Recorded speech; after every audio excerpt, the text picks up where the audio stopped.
She called him out in front of the entire plane. Sharp, confident, and absolutely sure she was right. But just 12 minutes later, one announcement turned her confidence into shock because the man she embarrassed was someone she should have never underestimated. The cabin fell silent the second she raised her voice. "Sir, you need to follow the rules, or you won't be allowed to stay on this flight." Her tone was sharper than it needed to be, cutting clean through the low hum of the airplane engines and the soft murmur of passengers settling into their seats. Conversations died mid-sentence. A mother paused while buckling her child's seatbelt. A businessman froze with his laptop half open. All eyes slowly turned toward row 3. The man in seat 3A looked up, clearly caught off guard. He didn't look like trouble. In fact, quite the opposite. He was well dressed in a simple but elegant way, wearing a deep red blazer over a black shirt. His posture was relaxed, his expression calm, almost thoughtful. The phone in his hand wasn't even raised. It rested loosely against his palm, as if he had just been checking something briefly. But none of that mattered to her in that moment. "I already told you," she continued, stepping closer into the aisle, her finger pointing firmly toward him. "You can't keep your phone on during takeoff." There was a slight edge in her voice, now one that carried not just authority, but frustration. The man blinked once, as if processing the situation. Then, without any resistance, he slipped the phone into his pocket. "Done," he said quietly. His voice was calm, respectful, no attitude, no sarcasm. That should have been the end of it, but it wasn't. "Next time." "Listen the first time," she snapped, her tone tightening even further, almost as if she needed to prove a point not just to him, but to everyone watching. A subtle ripple of discomfort spread through the nearby passengers. A woman across the aisle shifted in her seat, glancing awkwardly at the man. Another passenger lowered his eyes, pretending to be busy with his seatbelt. No one said anything. No one ever does in moments like this. The man in seat 3 didn't respond. He didn't defend himself. He didn't even sigh. He simply nodded once slowly, politely, and turned his gaze toward the window beside him. Outside, the runway lights blurred slightly as the aircraft began its gradual movement. Inside, however, the tension lingered for a brief second. The flight attendant stood there, as if expecting something more, an apology, maybe, or an argument. But she got neither, just silence, and somehow, that silence felt heavier than any confrontation. She straightened her posture, adjusted the scarf around her neck, and walked back down the aisle, her heels clicking against the floor with controlled precision. To anyone watching, she looked composed, professional, even, but inside, something felt unsettled. It was small, almost unnoticeable, a tiny flicker of doubt. Why didn't he argue? Why didn't he react? Most passengers, when corrected so sharply, would at least say something, defend themselves, push back, show irritation, but not him. He had simply accepted it. As the plane began taxiing toward the runway, the cabin slowly returned to normal. Conversations resumed in whispers. Seatbelts clicked. Overhead bins rattled slightly with the motion. Yet, every now and then, a few glances still drifted toward seat 3A and toward her from the outside. It looked like a minor disagreement, just another routine moment between a flight attendant and a passenger. Something that happens every day. Something easily forgotten, but beneath the surface, something had already shifted, because sometimes it's not the loud arguments that change everything, it's the quiet moments that follow.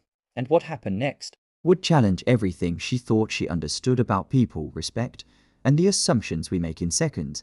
The plane began taxiing down the runway. The engines grew louder, a deep, steady roar building beneath the cabin floor, while soft conversations picked back up in cautious, hushed tones. Seatbelts clicked into place, and a few nervous passengers glanced out the windows as the aircraft slowly aligned itself for takeoff. From the outside, everything seemed perfectly normal, routine, controlled, exactly how it should be.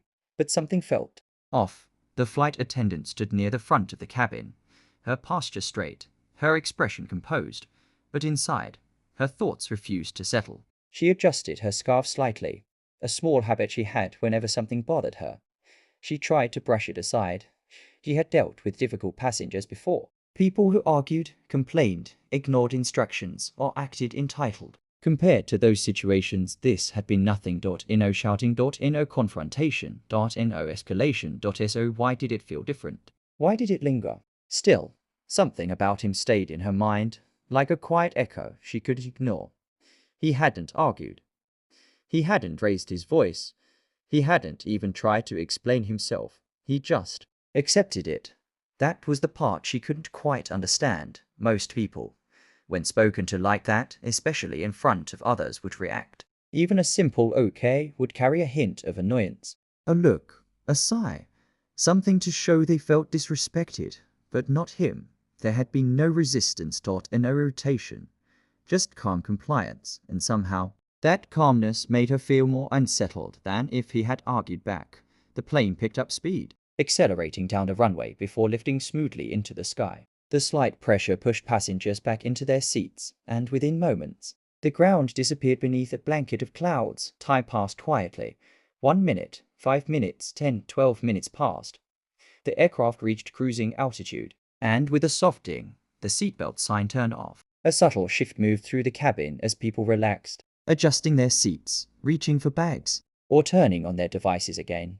The routine resumed, and so did she, taking a steady breath. The flight attendant began walking down the aisle, her professional rhythm returning. She checked overhead bins, offered polite smiles, and made brief eye contact with passengers as she moved. Everything looked normal. Everything felt normal until she reached row 3 again. Her steps slowed just slightly, not enough for anyone else to notice, but enough for her to feel it. Her eyes moved, almost involuntarily, towards seat 3A, and there he was, sitting exactly as before, quiet, still, composed. His hands were folded neatly in his lap, his posture relaxed but upright. His gaze wasn't on a phone, a screen, or even out the window. He was simply looking ahead, not distracted, not impatient. Just present, calm. Too calm. It wasn't the kind of calm that comes from indifference. It was something else. Something deeper. For a brief moment, she felt a strange hesitation, a feeling she couldn't quite explain. As if approaching him again required more thought than it should. Her instincts told her to keep moving. So she did.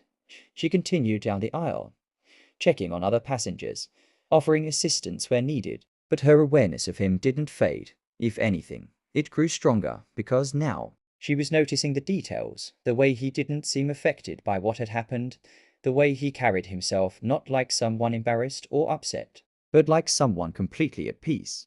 And that made her question something she hadn't considered before. Had she misjudged him? The thought flickered in her mind. Brief but sharp. She pushed it away. This wasn't the time to second-guess herself. She had a job to do, and yet the question remained, just beneath the surface, waiting. That's when the captain's voice came over the intercom. Ladies and gentlemen, this is your captain speaking. We have a very special guest on board today. The voice came through the cabin speakers, calm and clear, but carrying a tone of quiet pride. It immediately caught everyone's attention. Conversations faded once again, though this time not out of tension but curiosity. The flight attendant froze mid-step. Her hand, which had been reaching toward an overhead compartment, stopped in the air. Something about the captain's tone made her pause instinctively, as if this wasn't just another routine announcement. We'd like to welcome Mr. Daniel Carter, a renowned aviation safety consultant and former chief inspector. For a split second, the words didn't fully register. Then they did. A subtle ripple moved through the cabin like a wave. Heads turned in different directions as passengers tried to locate the person being mentioned. Some leaned slightly into the aisle. Others exchanged quick glances, their expressions shifting from curiosity to recognition. Whispers began to spread. Did he say Daniel Carter? I've heard that name before. Isn't he the one who? The name meant something. Not to everyone, but to enough people that the atmosphere changed instantly, and in that exact moment, her heart dropped. It wasn't a gradual realization. It hit her all at once. His work has helped improve flight safety standards worldwide. We're honored to have him flying with us today. Each word felt heavier than the last. Her mind raced, trying to connect the pieces, trying almost desperately to prove herself wrong, but there was only one way to be sure.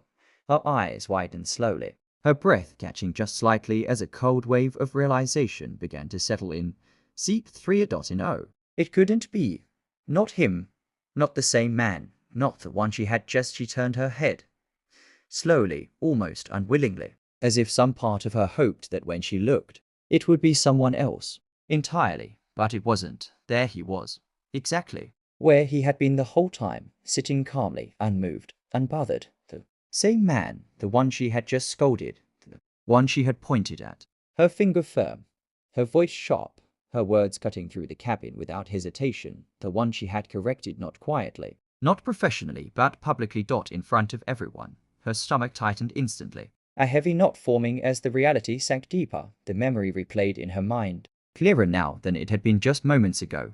Her tone, her words, the way she hadn't given him space to respond, the way she assumed, the way she spoke, and suddenly, it didn't feel like a small moment anymore. It felt significant, embarrassing, irreversible. The realization hit hard. This wasn't just any passenger. This wasn't just a routine interaction she could forget about. By the end of the flight, she hadn't just spoken harshly to someone who failed to follow instructions. She had disrespected someone who had spent his life improving the very system she worked within every single day, someone whose work had likely shaped the safety procedures she was trained to enforce, someone who understood the importance of rules, probably more than anyone else on that plane, and yet he hadn't said a word. Not when she raised her voice, not when she pointed at him, not when she spoke to him in a way that lacked the very professionalism she was expected to uphold. He had simply listened, complied, and remained calm. That calmness, it made sense now. It wasn't indifference. It wasn't weakness. It was control, experience, understanding. Her chest felt tight as a quiet wave of guilt began to settle in, heavier with each passing second. Around her, the whispers continued softly. Passengers now subtly glancing towards seat 3A with new interest, some even with admiration, but she couldn't focus on them. Her attention was locked on one thing, on one person, and on one undeniable truth. In less than a minute, everything she thought about that interaction had completely changed. And now, there was no way to undo it.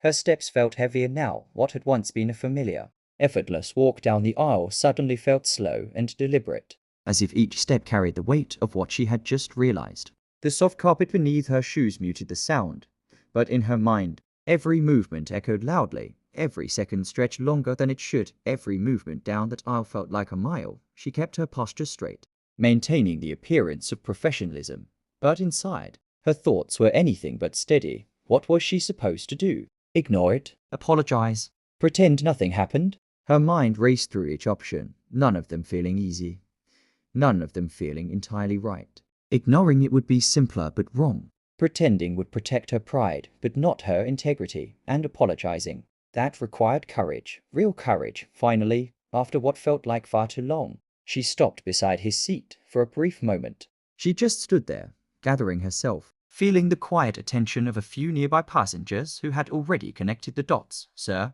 Her voice came out softer this time, almost uncertain, as if she was stepping into unfamiliar territory. He looked up, same calm expression, same steady eyes. Nothing in his face showed resentment. Nothing suggested he had been holding on to the moment that now weighed so heavily on her. I just heard the announcement, she said, her words careful, measured, but still carrying a hint of nervousness. I didn't realize. Her sentence trailed slightly, as if she didn't quite know how to finish it. He gave a small, polite smile. There was nothing to realize, he replied gently. His voice was calm, genuinely calm, not dismissive. Not cold, but somehow that made it harder. She hesitated, her fingers lightly gripping the edge of a nearby seat for a moment of grounding. No, there was, she insisted, her voice gaining just a little strength, not defensive but honest. I spoke to you in a way I shouldn't have. A few nearby passengers quietly listened, their attention subtle but present. No one interrupted. No one looked away completely. It was one of those moments people pretend not to notice but feel deeply. The moment stretched for a second. Neither of them spoke. Then he broke the silence. You were doing your job, he said. Safety comes first. I respect that. She blinked. That wasn't the response she expected. Not even close. In no frustration. No passive comment. No reminder of what had happened.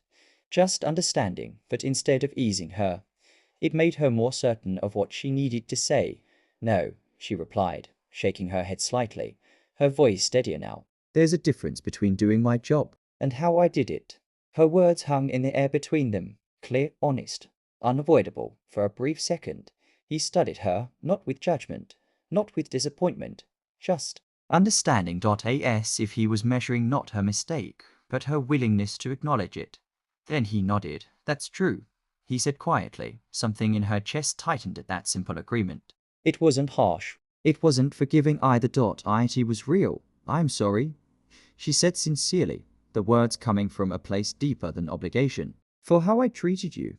There was no rush in her voice now. No defensiveness, just honesty. The silence that followed felt different. Not tense, not awkward. Just real. The kind of silence that comes when something genuine has been said. He held her gaze for a moment, then gave a small acknowledging nod. Apology accepted. Double quote simple. Clear. In no extra words. And yet, it carried more weight than anything else in that moment. And just like that, something shifted, not just between them, but within her. The tension she had been carrying eased, replaced by something quieter, something steadier, a reminder that respect isn't just about authority, it's about how you choose to use it, and sometimes, the strongest thing you can do is admit when you were wrong. The rest of the flight passed smoothly. There were no more announcements that stirred the cabin, no unexpected moments, no disruptions. Everything followed the usual rhythm. Drinks were served, light conversations filled the air, and passengers settled into the quiet routine of travel. But for her, nothing felt the same. Outwardly, she moved just as she always had, graceful, efficient, professional. But something inside her had shifted in a way she couldn't ignore. She moved through the cabin more carefully now, not slower, just more aware. Her eyes didn't just scan for seatbelts or tray tables anymore. They noticed expressions, small gestures, the subtle differences in how people responded, how they listened, how they existed in their own space. Every passenger mattered, not because of who they were, not because of their status, their background, or what they had achieved, but simply because they were people, and somehow, that understanding felt more important than any rule she had been trained to enforce. 12 minutes, that's all it took. 12 minutes to shift something deep within her. 12 minutes to go from confidence to realization, from assumption to humility. She replayed the moment in her mind, not with embarrassment anymore, but with clarity. She could see it now from a distance, almost like watching someone else. The tone she had used, the way she hadn't paused, the way she assumed before. Understanding. It wasn't about the mistake anymore. It was about what came after, and what she chose to learn from it. As the plane began its descent, the cabin lights dimmed slightly, and the familiar announcement instructed passengers to fasten their seatbelts once again. The ground slowly came into view beneath the clouds, and the quiet anticipation of landing filled the space. Soon after, the aircraft touched down smoothly, a gentle jolt, a gradual slowdown, and just like that, the journey was coming to an end. Passengers began to gather their belongings, the overhead bins opening one by one. Conversations resumed, now louder, more relaxed. Phones were turned on, messages checked, plans resumed, one by one. They began to exit. She stood near the front, offering polite smiles, small nods, and the usual "thank you for flying with us." But this time, each interaction felt more intentional, more human. Then he stood, seat 3A, for a brief second. Her attention sharpened again, not with anxiety this time, but with quiet awareness. As he stepped into the aisle and made his way forward, everything around her seemed to slow just a little, and then he stopped beside her. "You're good at your job," he said calmly. She looked up, surprised. Of all the things he could have said, that wasn't what she expected. There was no sarcasm in his voice. No hidden meaning, just sincerity. Before she could respond, he continued, "Just remember," he added, his tone steady but gentle, "how you treat people matters just as much as what you do." The words were simple, but they carried weight, the kind that stays with you. Then he walked away. No anger. No pride. No need to prove anything. Just a quiet presence moving forward, blending into the line of passengers, and then into the crowd beyond the aircraft door. She stood there for a moment, her eyes following him until he disappeared completely, and in that moment, everything became clear. Not in a dramatic way, not all at once, but in a quiet, lasting understanding. She realized something she would carry with her, not just for the rest of her career, but for the rest of her life. You never really know who someone is. You don't know their story. You don't know their experiences. You don't know what they've done or what they've seen, but more importantly, you don't need. 2. Because respect should never depend on that. It shouldn't be earned through titles, or recognition, or status. It should be given freely, equally, without hesitation. And as she took a slow breath and turned back to her duties, she knew one thing for certain: this flight had changed her.